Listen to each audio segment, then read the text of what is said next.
नमस्कार. कधी विचार केलाय की एखादं प्राचीन पवित्र मंदिर, तेही एका विशाल नदीच्या अगदी मधोमध कसं असू शकतं? आज आपण अशाच एका अद्भुत जागेबद्दल बोलणार आहोत.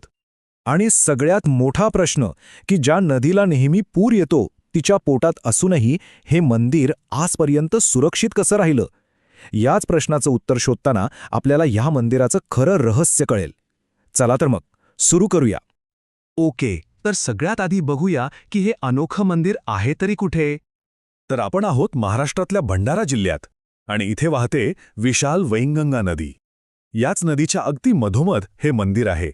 खरं तर हे फक्त मंदिर नाही तर निसर्गाच्या कुशीत वसलेलं श्रद्धेचे एक जिवंत प्रतीकच आहे. आणि या मंदिराची रचना खरंच थक्क करणारी आहे. म्हणजे बघा, हे काही माणसांनी बांधलेल्या पायावर उभं नाहीये, तर नदीच्या पात्रातच नैसर्गिकरित्या तयार झालेल्या मोठ्या पांढऱ्या दगडांच्या टेकडीवर हे मंदिर उभं आहे. जणू काही श्रद्धेनं थेट निसर्गालाच आपलंसं केलंय.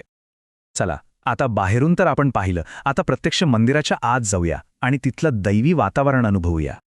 मुख्य दरवाजातून आपण आत शिरलो की समोरच पवित्र हवनकुंड दिसतं. तिथून पुढे काही पायऱ्या चढून गेलं की आपण थेट मंदिराच्या गर्भगृहात पोहोचतो, जे या संपूर्ण जागेचं हृदय आहे. आणि गर्भगृहात इथे आहे भगवान नृसिंह आणि लक्ष्मीची एक तेजस्वी स्वयंभू मूर्ती. स्वयंभू म्हणजे काय, तर जी कोणी घडवलेली नाही, ती स्वतः प्रकट झाली आहे असं मानलं जातं. आणि एवढंच नाही तर सोबतच आपल्याला हनुमान, गणपती, आदिशक्ती दुर्गा आणि अन्नपूर्णा देवी यांच्या मूर्तींचंही दर्शन होतं, ज्यामुळे या जागेचं पावित्र्य आणखी वाढतं. आता आठवतंय, आपण सुरुवातीला एक प्रश्न विचारला होता की हे मंदिर पुरात कसं वाचतं? तर त्याचं उत्तर इथेच आहे. मंदिराचं जे मुख्य गर्भगृह आहे ना, ते त्या टेकडीच्या सगळ्यात उंच भागावर बांधलंय. त्यामुळे वैनगंगेला कितीही मोठा पूर आला तरी पुराचं पाणी त्या पवित्र मूर्तींपर्यंत कधीच पोचत नाही. ही खरोखरच निसर्गानेच केलेली एक अद्भुत रचना आहे, नाही का? आता मंदिराची रचना तर आपण पाहिली, पण या जागेला एवढं महत्त्व का आहे? त्यासाठी आपल्याला थोडं इतिहासात डोकावून पाहावं लागेल. पाहूया या जागेचा आध्यात्मिक वारसा. बघा, हे स्थान काही आजचं नाही. याचं पावित्र्य खूप जुनं आहे, अगदी प्राचीन काळापासूनचं. पूर्वीच्या काळी हा संपूर्ण परिसर दंडकारण्य म्हणून ओळखला जायचा. आणि हे ठिकाण अनेक ऋषीमुनींसाठी साधनेचं, तपश्चर्येचं एक केंद्र होतं. आणि तेव्हाचं जंगल विचार करा, इतकं घनदाट आणि हिंस्र प्राण्यांनी भरलेलं होतं की दिवसाढवळ्यासुद्धा कोणी एकटं-दुकटं दर्शनासाठी यायची हिंमत करत नसे. यायचंच असेल तर मोठ्या गटाने एकत्र यावं लागायचं. तर दंडकारण्याच्या त्या घनदाट अरण्यापासून ते आजच्या मिनी पंढरीपर्यंतचा या जागेचा प्रवास खरंच थक्क करणारा आहे.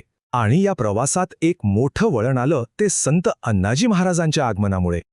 आज आपण जे मंदिराचं स्वरूप पाहतोय ना, त्यामागे संत अण्णाजी महाराजांची खूप मोठी तपश्चर्या आहे.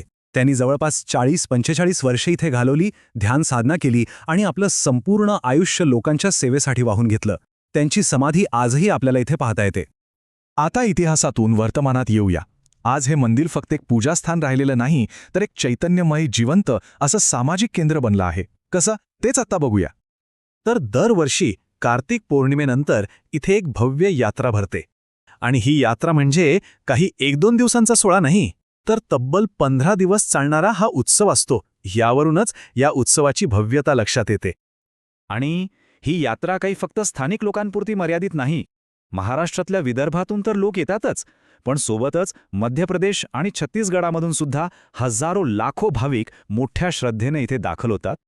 त्या 15 दिवसांमध्ये इथलं वातावरणच पूर्णपणे बदलून जातं.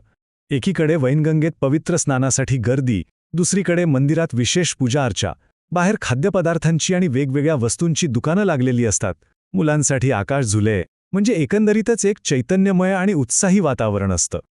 आणि या 15 दिवसांच्या भव्य यात्रेची सांगता होते ती संत अण्णाजी महाराजांच्या पुण्यतिथी सोहळ्याने. या दिवशी तर हजारो भाविक येथे जमतात, महाप्रसादाचा लाभ घेतात आणि धन्य होऊन परत जातात. तर सगळं तर ठीक आहे, पण या जागेचं अजून एक रहस्य आहे जे आजपर्यंत उलगडलेलं नाही. चला, त्या गूढ गोष्टीबद्दलच आता जाणून घेऊया. आता ही पुढची गोष्ट समजून घेण्यासाठी डोह म्हणजे काय हे माहिती असणं गरजेचं आहे. डोह म्हणजे नदीच्या प्रवाहातली एक अशी जागा जी खूप खोल असते, जिथे पाणी अगदी शांत असतं आणि जिच्या तळ कितीही प्रयत्न केला तरी लागत नाही. तर या मंदिराच्या मागे असाच एक अथांग डोह आहे. आणि त्याबद्दल एक दंतकथा खूप प्रसिद्ध आहे.